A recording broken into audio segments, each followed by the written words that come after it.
Esse aqui nós vamos passar agora pelo diagrama unifilar, que é o que você precisa fazer para aprovar projetos de até 10 kW de potência, né? Os arranjos solares de até 10 kW de potência, você aprova apenas com a representação do diagrama unifilar. Não é exigido que você apresente um projeto mais complexo, com todos os detalhes da instalação do imóvel, da casa, da fazenda solar que você estiver montando. Até 10 kW é só esse arranjo, é só esse diagrama. Vamos passar aqui por ele.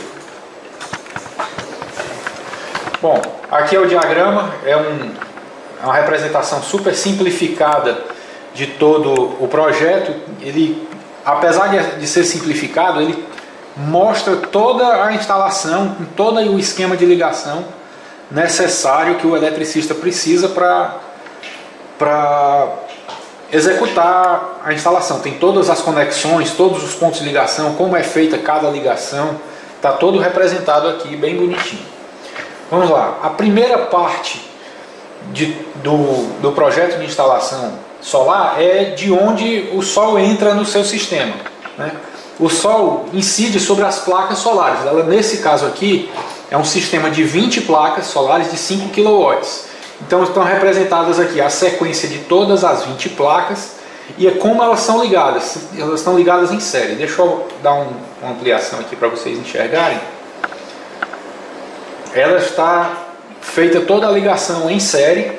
Foi representada aqui todas as 20 placas e suas ligações, o positivo e o negativo. O negativo de uma placa conectada ao positivo da outra. E assim, em sucessivo, elas vão se ligando, o positivo de uma com o negativo da outra, vai se ligando até chegar no final da série, retornar pela placa de cima e continua sendo ligado. Negativo de uma placa no positivo na outra, assim por diante, até que no final de todo o arranjo solar, eu tenho aqui vai sobrar para mim um cabo positivo e um cabo negativo. Esse cabo positivo e esse cabo negativo são os que a gente vai levar até o quadro de proteções, que é o string box também chamado. No string box vem lá o cabo positivo e negativo. Ele vai entrar num fusível positivo, num fusível negativo e depois vai ser direcionado para o DPS. Quando chega no DPS, ele entra no terra. E também quando sai do fusível ele vai para a chave seccionadora de corrente contínua. Saiu da chave seccionadora de corrente contínua, ele entra no inversor, na conexão de corrente contínua do inversor. Bom, o inversor transforma essa corrente contínua em corrente alternada e do inversor ele retorna para o quadro de proteções, já transformado em corrente alternada, e vai para um medidor de produção. Márcio, esse medidor aí é interessante, que foi um medidor que foi comprado, né? Isso. Para essa instalação aí. Esse medidor, exatamente, qual é o objetivo do medidor? Bom, esse medidor, nesse caso aqui, ele está redundante, ele seria até desnecessário, porque o inversor da Fronius, ele tem um painel que mostra quanto ele está produzindo, ele já faz essa totalização. O problema é, em instalações maiores, esse medidor aqui vai registrar o somatório. Por exemplo, se eu tivesse 2 inversores ligados em paralelo, se eu tivesse 2 inversores, cada inversor ia me mostrar o valor da sua própria produção, mas não vai me mostrar a produção total. Uma totalização dessa produção. Quem vai totalizar essa produção é o medidor que está lá E esse medidor é interessante que você comprou ele no Mercado Livre. No Mercado Livre.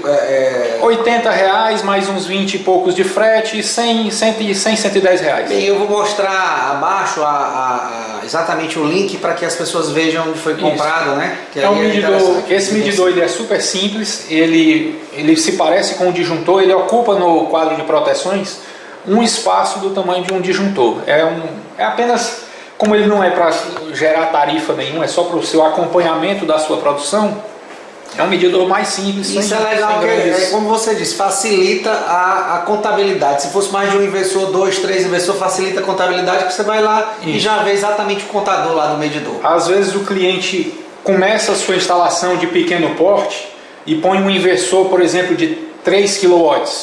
depois de 1 ano ou 2, ele quer expandir aquilo, ele tira o inversor de 3 kW e põe um inversor de 15.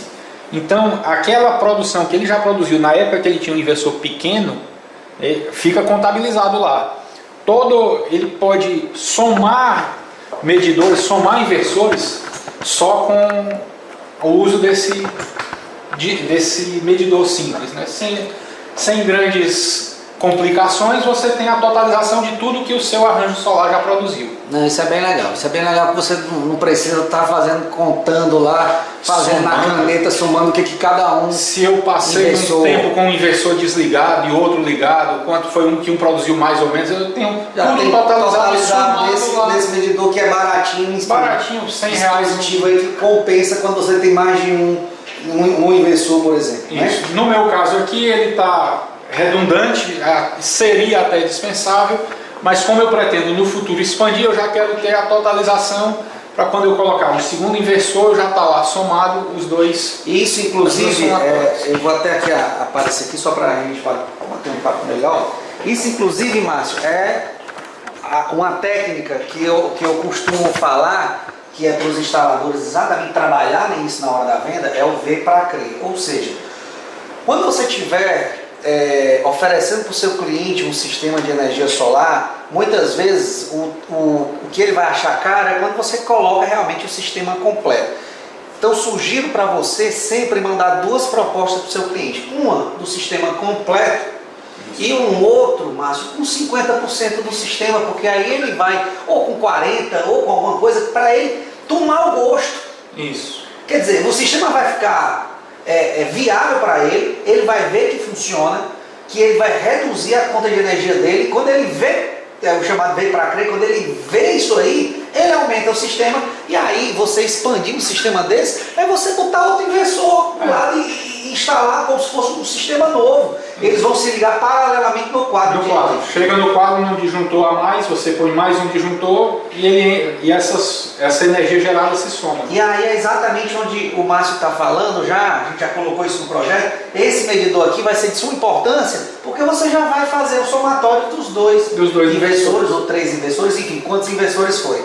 E uma outra coisa interessante que você pode ver, que um sistema grande nada mais é do que a soma de vários sistemas pequenos, né? Isso, exatamente. Quando você instala um inversor, ou instala um outro inversor, eles vão se juntar essa energia em paralelo, ou no barramento, ou lá no quadro de energia da casa, não é isso? Exatamente, sem dificuldade nenhuma. Então, na verdade, quando você diz, o que eu vou fazer se eu só tenho um sistema de 25? Não, 3 sistemas de 25 dá 75, né? Exatamente. Você instala como se um grande sistema a junção de pequenos sistemas. De 3 pequenos sistemas, por exatamente. Sem não tem mistério nenhum, é exatamente isso. Por isso que é fácil você modularizar. Agora, uma das perguntas deles é o seguinte: e quando eu for para expandir, eu vou precisar de um novo projeto? Sim. Uma expansão? O projeto de expansão tem que ser reaprovado. Ele será reaprovado. Agora ele pergunta: será que o engenheiro vai me cobrar de novo esse mesmo valor, eu fazendo com ele novamente, ou ele vai cobrar um valorzinho mais barato? Sendo uma expansão que já tem, no caso da expansão, muito do estudo já está feito, a parte de representação já está feita, ele não vai ter que voltar lá e entender toda a instalação da casa, entender o que o cliente precisa, quais são as dificuldades do projeto. Ele simplesmente sabe quais são os limites da instalação, a capacidade da instalação. Vai acrescentar mais placas ou mais outro inversor e acaba cobrando valor. Claro, porque a expansão é mais simples do que um projeto novo do zero, né? Todo esse estudo inicial já está feito, ele faz só acrescentar a expansão. E lembrando que você gasta na verdade, com o trabalho do engenheiro, mas você não gasta para dar entrada na concessionária, não é assim? Isso. O protocolo você não vai pagar nada. Não, então, não paga. o que acontece? A única coisa que você vai gastar é com o trabalho do engenheiro. O cara está trabalhando, realmente tem que pagar, mas a negociação com o engenheiro, nessa expansão, sempre é bem mais barata do que você abrir um projeto novo. Exatamente. Claro, é assim? Claro, agora ele vai tirar uma nova RT, o processo é totalmente... A reaprovação começa de novo. O trabalho dele é que ele aproveita o que foi feito. Ele aproveita o que foi feito anteriormente. Então é importante você sempre fazer, logicamente, como mesmo engenheiro, porque aí você tem um poder de barganha aí bem melhor, você vai poder negociar muito mais facilmente já que ele tem já todo o projeto lá, é só ele acrescentar mais algumas coisas. Quando você muda de profissional, o novo profissional tem que tomar pé da situação, entende, se inteirar do que está feito, conferir se o que está feito corresponde à realidade e corresponde ao que está no projeto. Então, quando você muda de profissional, esse novo profissional tem sempre que ter algum trabalho a mais para poder se responsabilizar por essa expansão, por exemplo. Então legal, então a gente já viu aqui, vamos continuar então. Vamos continuar. Depois que